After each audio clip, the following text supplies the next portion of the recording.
Stop saying sorry all the time. Here are some alternative words for sorry. ரொம்பவே கேஷுவலாக உங்கள் friends and family கூட பேசுகிறப்போ சாரிக்கு பதிலாக இதை ட்ரை பண்ணி பாருங்க. My bad, my mistake, I messed up. இது எப்படி சென்டென்ஸில் யூஸ் பண்ணுறதுன்னு பார்க்கலாம். My bad, I forgot your birthday.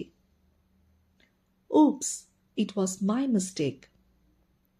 I messed up today's presentation.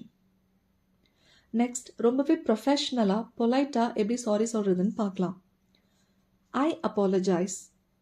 Forgive me. I regret. இது எப்படி சென்டென்ஸில் யூஸ் பண்ணுறதுன்னு பார்க்கலாம். I apologize for being late today. Forgive me for shouting at you. I regret missing your call. இந்த video உங்களுக்கு ரொம்பவே யூஸ்ஃபுல்லாக இருக்கும்னு நினைக்கிறேன்.